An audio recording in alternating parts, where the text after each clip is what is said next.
I was drinking so much alcohol, almost a handle of vodka a day. And alcohol is the most destructive drug, not just to your body, but it puts you in more danger than any other drug that I've ever experienced. And then you add on top of that the amount of crack that I was using at the time. And crack cocaine, in terms of your physical health, is not as dangerous as the situation that you put yourself in to be able to obtain it. How do you get crack?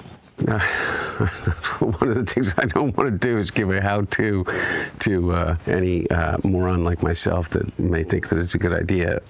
But crack cocaine is a, I am fully aware when I'm talking about it in relationship to my own experience with it. It is still a shocking thing for most people, because we have been fed this perception of crack cocaine. It's more than just a drug. It's more than, like, if you say meth or if you say heroin or if you say cocaine. It comes with a whole bunch of different baggage. And because of that, places that you can go get it are some of the most dangerous places in whatever location you happen to be in. And it's everywhere. Mainly for that reason, I learned how to make my own. Have you read, I was a drinker. And at the end, my addiction had progressed so much that it was potentially deadly on a daily basis. The thing that was the most concerning and the most real about, facing death was, in actuality, the alcohol. Once you fall into that lifestyle, and I wouldn't call it a lifestyle because there's no life to it at all. You enter a completely different world in which you're living kind of completely outside of the bounds of any communal norms. I don't know. It's a scary place to be. Not everything that's been said about me is true, but there are the things that most people would be very embarrassed about. I've been very open about. I spent more time on my hands and knees picking through rugs, smoking anything that even remotely resembled crack cocaine. I probably smoked more Parmesan cheese than anyone, and so I don't get triggered in the same way. As far as the media goes, what do you think are the 3 craziest things you've heard about yourself in the press? Oh my God, the list is forever and forever. They got stuck on for a while, even Fox News, that I funded the Wuhan lab. I had one guy in California who is a big investor in SpaceX, a very, very wealthy guy, claim just months ago that I rented a house from him and that I trashed the house and I had the Secret Service stiff him on the rent, and that I tried to pay him with a book of art made of my own feces. His ex-landlord claims he stiffed him on a whopping $300,000 in rent. What happens to the back rent that Hunter Biden owes my family? Is that pardoned now? And how insane is that, right? But you look into the background of this person, and he's a major investor in SpaceX. He's probably worth a few $100 million, and he has this huge following on X. Elon Musk retweeted that, and it went viral. It's pretty messed up, man. I didn't, I experimented with drugs in high school, but drugs as an issue did not occur until crack. So it was just like you didn't go from cocaine to crack? No, it wasn't as linear as that. And so with me, what ended up happening was, when my brother was dying, he was dying in a very slow but certain way, because he had glioblastoma, multiform stage 4 cancer. When he died, it was a awful, my brother kind of connected us all in a way that it was almost impossible to imagine him not being that glue. It was the hardest thing. And anyway, long story short, is I kind of held it together for about a year, and almost exactly a year to my brother's death. And then I admitted that I slipped up with a drink, and the doctor, the outpatient program that I was in, I was going to 4 times a day and getting tested. I said, look, I drank. He said, well, we want to test you anyway. I said, well, fuck you. And I walked out to the park across the street. I knew to be an open-air drug market, and I saw someone that I knew. I said, "Do you got any crack?" She sold me crack, and then that was it. What kind of places did it take you? It took me to some you know, the worst parts of any city, town, state that you've been through. And, you know, I mean, I know that you've been through these places. This drug dealer who had pretended kind of to be my friend and would organize these, you know, things around me where they just would live off of me for like days at a time, and they'd get hotel rooms and they'd bring people in, and someone had given me something, and there was a spa, and they'd found me floating face down in the pool, and this person saved me.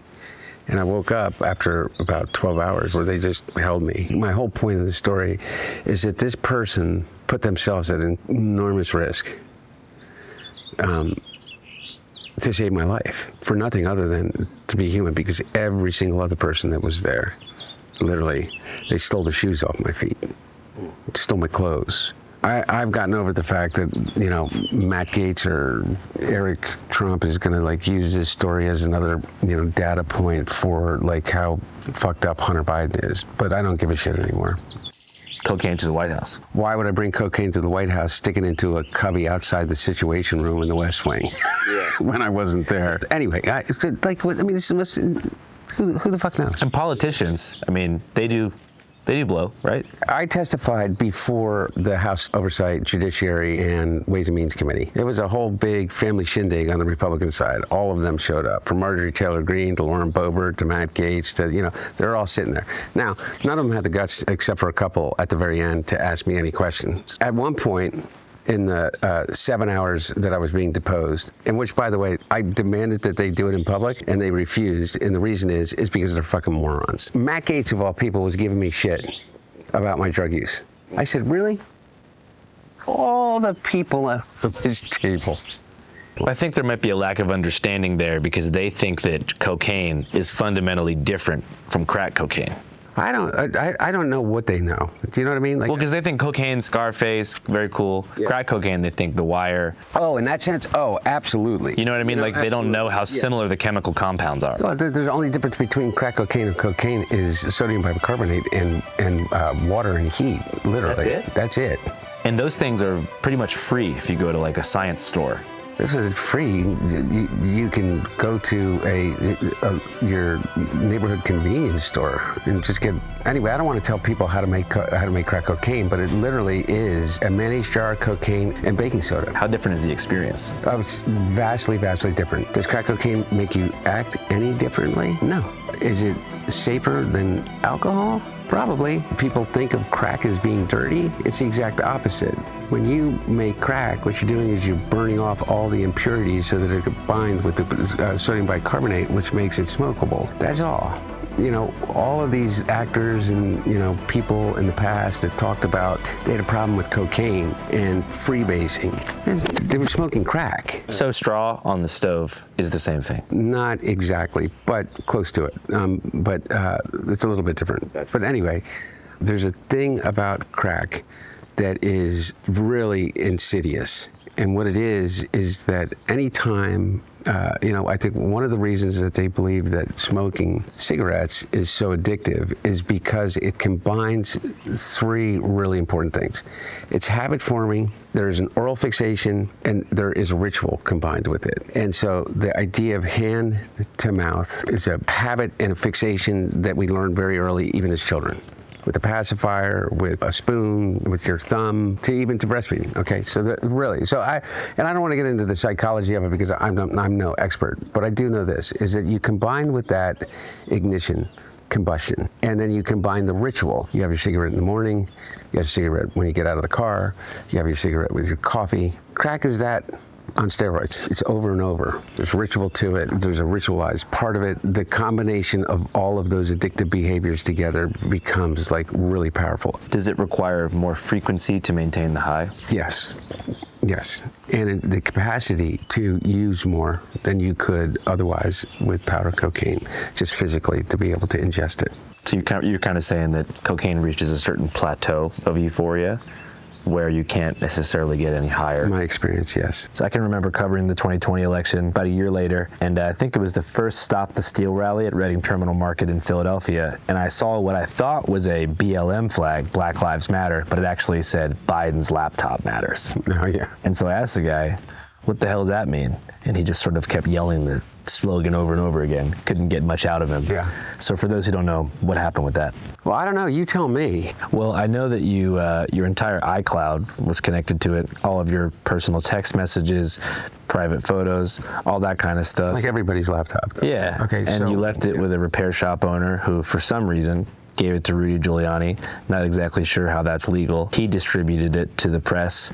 What does my laptop prove about criminality or anything other than what I had already readily admitted to, completely transparent about, is my drug addiction? Well, I'm trying to remember specifically what the most radical conspiracies that I heard. I think that a lot of people are concerned or curious about various international business dealings. So I served on the board of well over a dozen different entities. I was the vice chairman of the board of the National Passenger Rail Corporation, which is otherwise known as Amtrak. It's the largest passenger rail company in the world, which is more than just as I told you before, I was the chairman of the board of the UN World Food Program, responsible for sustaining a budget above $2 billion a year for the World Food Program and the contribution the United States makes to the global relief effort as relates to hunger. I was chairman of the board of the Center for National Policy. I was on the board of Catholic Charities. I was on the board of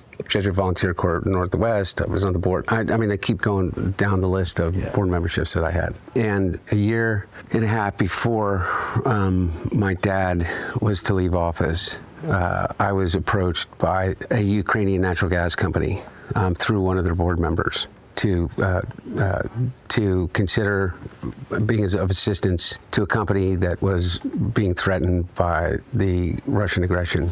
Took them on as a client because I was a partner of counsel, at Boyd Schiller Flexner, which was a major national global law firm. And through that representation, they asked if I would join the board, which I did. The day that I joined the board, I announced it and sent out a press release. It did not become an issue until Rudy Giuliani, along with a number of others that have all been convicted of treason for being Russian agents, came up with a conspiracy that Joe Biden was involved in a bribery scheme. A business that was based around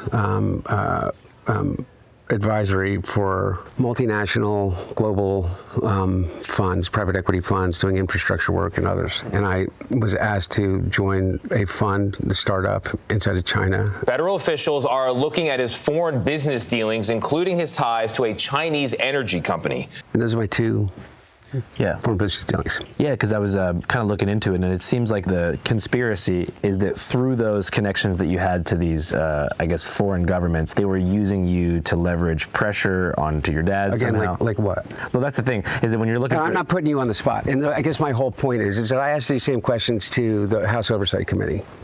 I've been investigated by the House Oversight Committee, the House Ways and Means Committee, the House Judiciary Committee, the Senate Judiciary Committee, the Senate Oversight Committee, and I have been investigated by Maine Justice, the U.S. Attorney in Pittsburgh, the U.S. Attorney in Philadelphia, the U.S. Attorney in District of Columbia, the U.S. Attorney in Los Angeles, the U.S. Attorney of Delaware, the Special Counsel's Office. Not one single person has ever accused me of a crime based upon anything that was in or discovered as it relates to my laptop. Not one. Not a single thing about my laptop.